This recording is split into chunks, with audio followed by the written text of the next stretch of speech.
My sister didn't just steal my spotlight, she stole my life. And last Sunday, at our big family dinner, I finally exposed her in front of everyone. Growing up, Emma was always the fragile one. Born 2 months premature, hooked up to machines for years, my parents treated her like glass. Every wish she had was granted, every whim indulged. And me? I became the strong one, the responsible daughter who didn't need attention. At first, I thought it was fair. She had suffered as a baby, so maybe she deserved extra love. But Emma learned fast that being sick was her golden ticket. By the time we were teenagers, she had perfected her act. Headaches would appear whenever there was homework. Stomach cramps hit during my soccer matches. At my high school graduation, she collapsed just as my name was called, pulling all the focus back to her. Doctors always found nothing, but behind closed doors, she'd smirk at me, like it was all just a game. For years, she sabotaged my milestones, birthdays, relationships, even my college acceptance dinner. And every single time, my parents fell for it. They believed their poor, delicate Emma, while I was left branded as jealous, insensitive, the bad sister. But I had a plan, because I'd studied her patterns. Every fake pain, every dramatic sigh, every collapse, always the same. And last week, I set a trap she couldn't escape. What happened next didn't just expose her lies, it destroyed the image she'd built for 15 years. I'd been preparing for months, watching, recording, collecting every detail of Emma's episodes. Because they weren't random, they were predictable, always the same script. She'd clutch her right side, never the left. She'd call only for mom, never dad. She'd rate her pain at 8 or 9 out of 10, never less, never more. And like clockwork, she'd miraculously recover within 2 to 3 hours, long enough to ruin my moment, but not long enough for doctors to find anything. I knew no one would believe me if I just accused her again. She had the entire family convinced that I was the jealous sister. So I needed undeniable proof, and I found the perfect opportunity. Our monthly family dinner. Everyone would be there. Grandparents, cousins, aunts, uncles, the same people who had spent years comforting Emma and side-eyeing me for not being supportive enough. 20 minutes before dinner started, I went to the bathroom, locked the door, and hit record on my phone. Looking straight into the camera, I laid out my prediction. In a few minutes, I'm going to make an announcement. Emma will wait for the applause to die down, then she'll grab her right side, call for mom, rate her pain at 8 or 9 out of 10, and within 15 minutes, she'll ask to go to the hospital. Watch. My hands were shaking as I saved the video. This was it, the moment I'd been waiting years for. I walked back to the dining room, heart pounding, and sat down. Everyone was already gathered around the long table, laughter bouncing off the walls. Emma was across from me, swirling mashed potatoes with her fork, pretending she was bored, but I knew what was coming, and I was ready. The dinner started warm and cheerful. Uncle Roberto cracked jokes, Grandma was fussing over how much everyone ate, and Mom looked at me with pride, still glowing from when I'd first mentioned my promotion earlier in the week. I smiled, but inside, my chest was tight. I knew exactly what I had to do, and I knew Emma would take the bait. I tapped my glass with a spoon.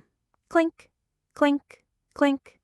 Conversation stopped, and 20 faces turned toward me. My throat felt dry, but I forced myself to speak.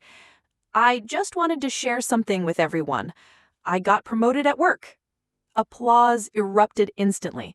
Chairs scraped as people stood to hug me, cousins clapped me on the back, Grandma's eyes welled up with tears. For once, I was the center of attention. I kept smiling, thanking everyone, soaking it in, but at the same time, my eyes stayed locked on Emma. At first, she seemed fine. She even gave me a little clap, smiling politely. But then her gaze shifted. She looked around the table, saw all the eyes on me, saw Mom's cures of pride, and I saw it happen. That tiny flicker in her expression, the stiffness in her shoulders. Then the first move. Her fork dropped to her plate with a soft clink. Aunt Sandra leaned in. "Emma, honey, are you all right?" Emma shook her head, forcing a brave smile. "It's nothing," she whispered. "Just a little pain." Right on cue, her hand slid to the right side of her body, her face twisted in that same familiar grimace I'd seen 100 times before. My cousins froze. Mom's smile vanished. Dad reached for his keys. And me? I kept smiling, because this time the performance wasn't hers. This time the performance was mine. The room shifted in seconds.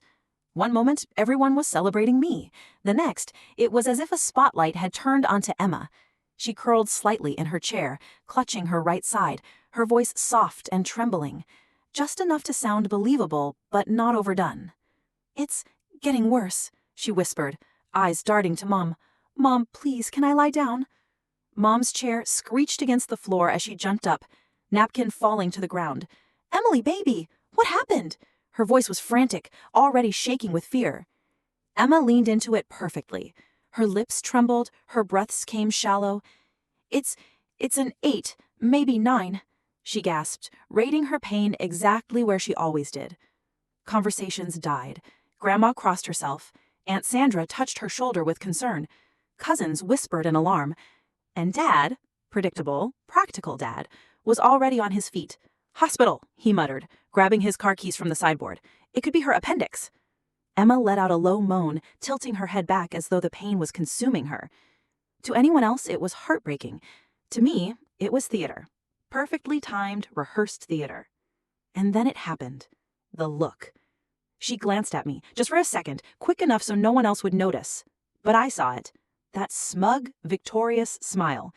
The smile that said, "Once again, I've stolen your moment."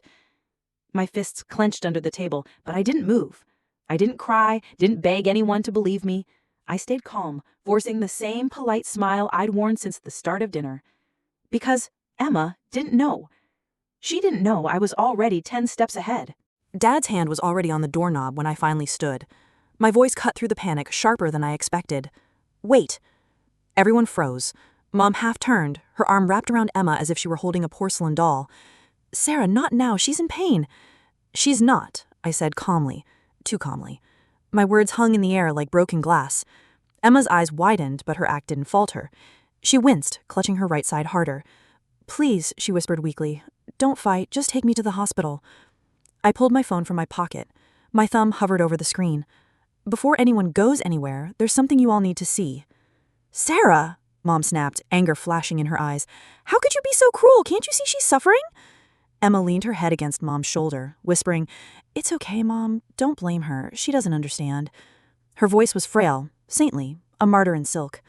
But I saw it, the flicker of fear in her gaze. Her performance cracked just slightly, like glass under pressure. She didn't know what was coming. I unlocked my phone, scrolling deliberately. I recorded something 20 minutes ago, before dinner. A prediction. The room grew still. Chairs stopped scraping, whispers died down. Even Dad, halfway to the car, turned. Emma's face drained of color. "What prediction?" she asked, her voice suddenly sharper, too sharp for someone in agony. "The one about you," I said, raising the phone. My finger pressed play, and the truth began to speak for itself. My voice came out crystal clear from the tiny phone speaker. "It's 6:40 p.m. I'm about to make a fake announcement about a promotion. When I do, Emma will wait for the applause to end. Then she'll grab her right side and call for Mom. She'll rate the pain an 8 or 9. She'll ask to lie down, and within 15 minutes, she'll suggest going to the hospital." Gasps rippled across the table. Forks clinked against plates as people froze mid-bite. Emma's hand was still glued to her side, her face twisted in exactly the expression I had described. For the first time, she seemed stuck in her own performance, unable to improvise. Grandma whispered a prayer under her breath. Uncle Roberto leaned forward, frowning. Mom looked torn in two, glancing between me and Emma, her lips trembling. "Coincidence, she's making this up. I really am." But then my recorded voice continued. "She always picks the right side, always calls specifically for Mom, and she always recovers in 2 to 3 hours, just long enough to ruin my moment." Silence. A heavy, suffocating silence. Every eye in the room turned to Emma. Her lips parted, but no words came out. For once, she didn't look fragile or sick. She looked cornered. Dad stepped closer, his voice low. "Emma, is this true?" Her eyes flicked between us, desperate, searching for a lifeline, but no one moved, no one rushed to comfort her, and in that frozen moment, I saw it. the first crack in her perfect mask. Emma's lips trembled as if she wanted to deny everything, but her eyes betrayed her. I didn't give her time to gather herself. I swiped on my phone and pulled up the next file. "Do you all remember my high school graduation?" I asked, my voice calm, deliberate. "When Emma collapsed right before the ceremony and we spent the night in the ER?" A few heads nodded. Mom pressed her hands together, her face pale. "Well, here's what really happened." I hit play. On the screen, grainy footage from the school's hallway appeared. Emma was alone, standing near the water fountains. She checked her phone, looked around, then, unbelievably, started practicing. She pressed her hand to her head, tried a grimace, then stopped and adjusted her expression. Next, she held her stomach, bent over slightly, frowned, then straightened up and repeated it again. She turned toward the reflective glass and watched herself, like an actress, perfecting her role. Gasps filled the room. Aunt Sandra covered her mouth. "Oh my God." Mom shook her head violently. No, this can't be real." But it was. Every second of the video screamed the truth. The footage ended with Emma collapsing gently onto the floor, a perfect, safe practice fall. She lay there for a moment, then got up, dusted herself off, and walked out of frame. When the screen went dark, the silence was deafening. "Emma?" Dad said, his voice shaking with anger. "Explain this, now." Emma's entire body trembled, her hands clenched into fists. And then she snapped. "Fine! Yes, I faked it, but you'll never understand why." Emma's scream sliced through the silence like glass shattering. Everyone flinched. "You think it's easy being her sister?" she spat, pointing a shaking finger at me. "Olivia, the perfect one. Olivia, the smart one. Olivia, the golden child who never does anything wrong." Her voice dripped with venom. "Do you have any idea what it's like to grow up in her shadow?" Mom blinked rapidly, stunned. "Emma, no one ever thought of Olivia that way." "Yes, you did," Emma shrieked, her face blotchy and red. "Don't lie. Every award she got, every soccer game, every college letter, you all celebrated her like she was some kind of miracle. And me? I was the weak one, the fragile one, the girl who barely survived being born. The only way I ever got attention was when I was sick." Her words poured out in a rush, raw and ugly.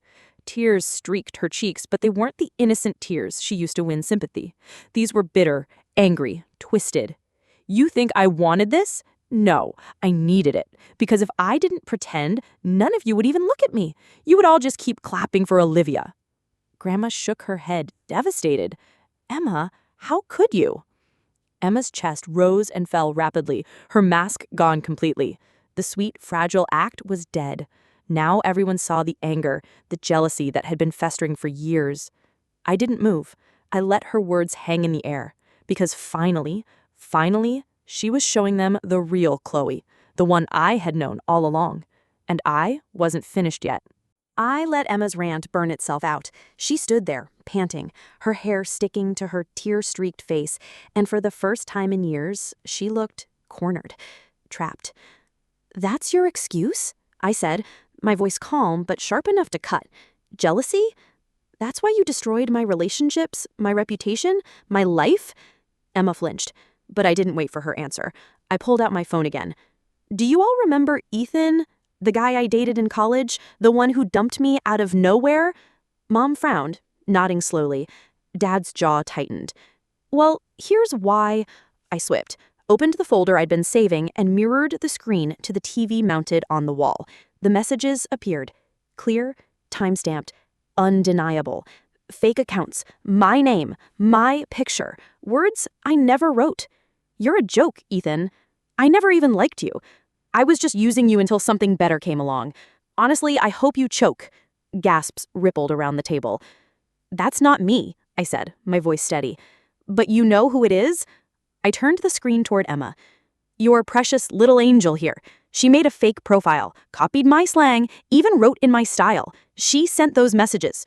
Not me." Emma's face drained of color. "That's a lie," I railed, "because I also have the login history from your laptop at the exact times you were home alone." Dad slammed a fist on the table.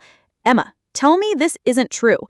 But Emma couldn't. She opened her mouth, closed it again, and looked away. The silence was answer enough.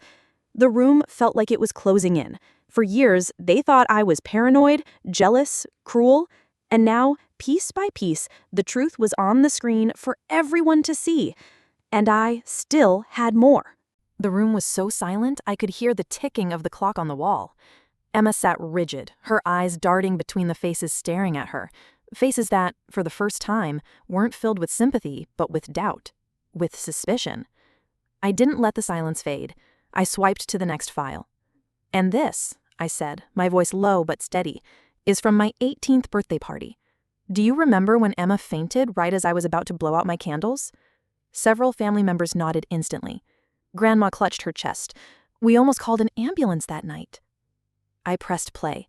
The grainy footage from my friend's security camera filled the TV screen. It showed the backyard 10 minutes before the party started.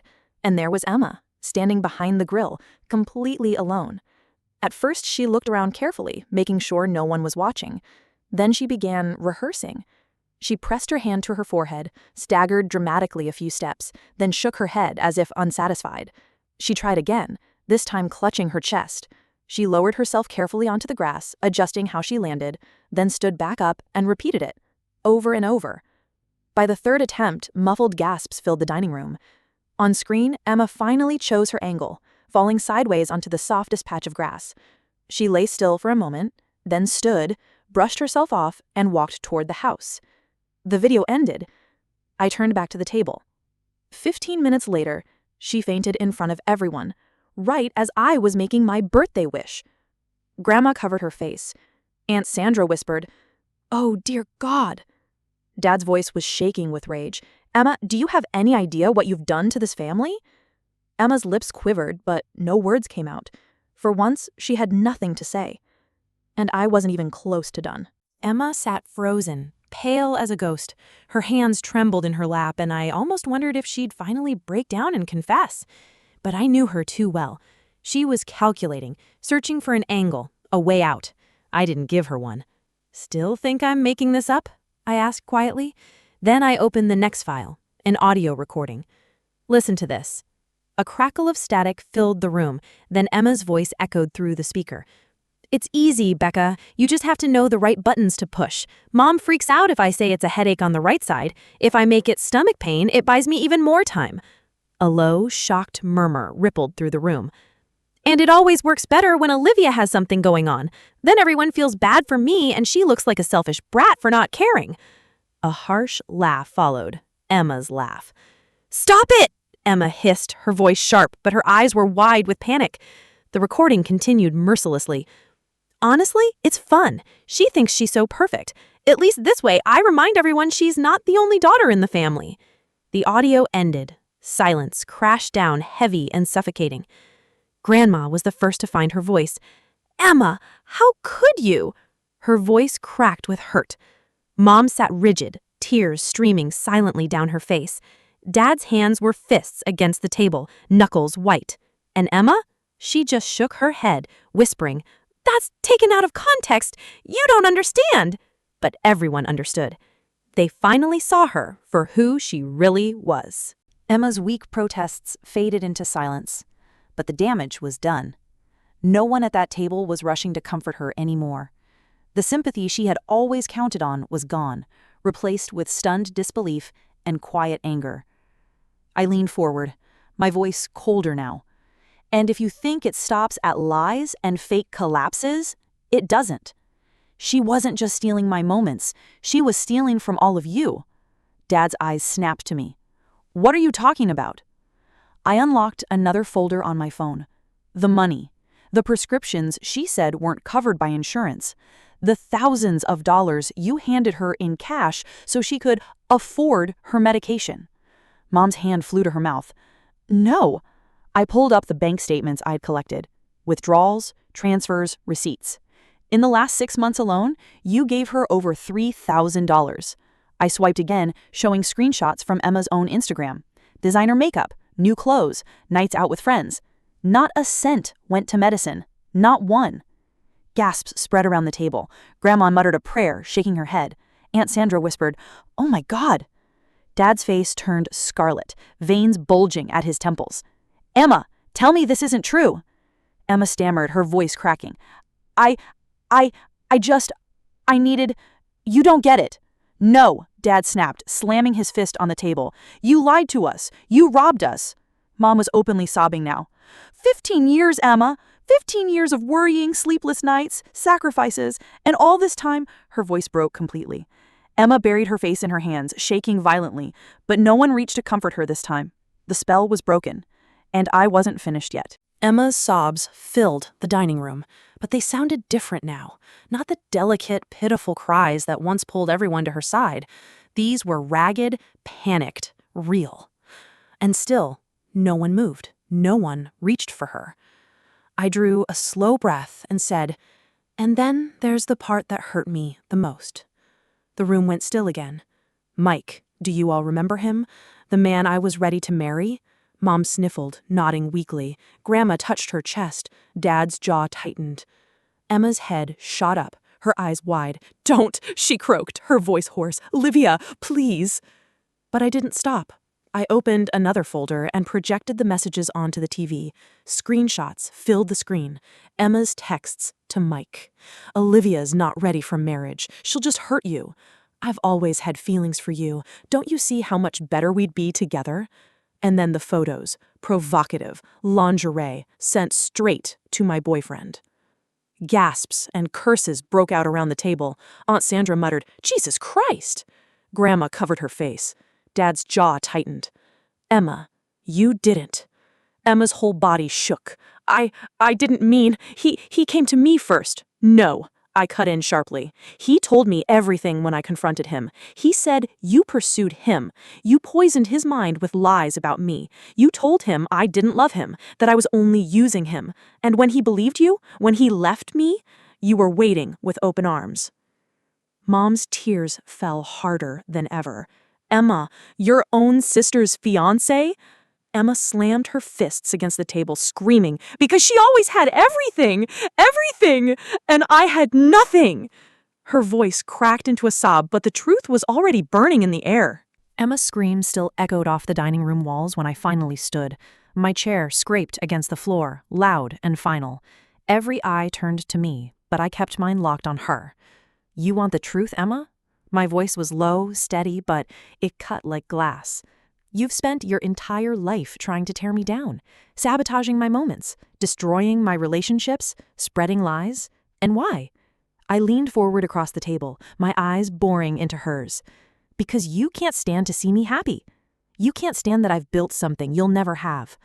Emma shook her head violently, tears streaming. "No, you don't understand." "Oh, I understand perfectly," I snapped. "You want to be me. Every lie you told, every fake collapse, every disgusting thing you did, it wasn't about getting attention. It was about stealing mine. You wanted my life, my happiness, my love." She covered her face, sobbing, but I didn't let up. "And here's the part you'll never admit to yourself." I paused, my voice like a blade. "You'll never be me, not even close.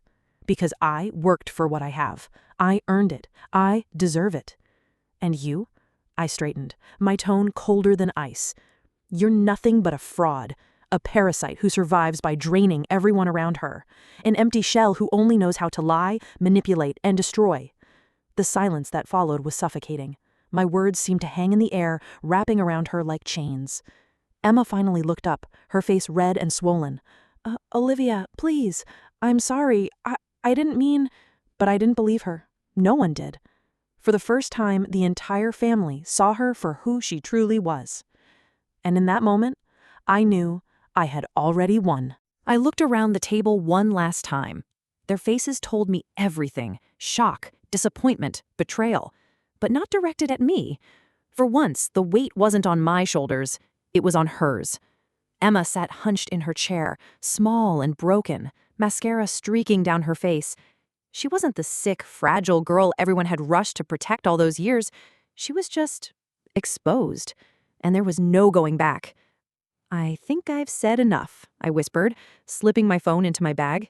Then louder, "You all know the truth now. What she did to me, what she did to all of us." Mom tried to speak, but her voice cracked into silence. Dad's hands shook against the table, his anger still simmering. Grandma simply looked at Emma as if she were seeing a stranger. I pushed back my chair and stood tall. I won't live in this circus anymore. I won't let her lies define me. I'm done. Olivia, wait! Mom reached for me, but I stepped away. No, I said firmly, pointing at Emma without even looking at her. She's your problem now. She always was. I'm not carrying her weight anymore. The room was utterly silent as I walked to the door. My footsteps echoed against the hardwood. My hand pressed against the knob, but before I left, I turned back one final time. Emma was crying, her shoulders shaking. Real tears. But it didn't matter anymore. You wanted to be the center of attention, Emma? I said softly. Congratulations, you've got it. But not for the reasons you dreamed. I opened the door, letting the night air rush in. For the first time in years, I said, my voice steady, I feel free. And then I walked out, leaving her screams behind me. Not the fake ones this time, the real ones. The kind that come when a mask is torn off and there's nothing left to hide.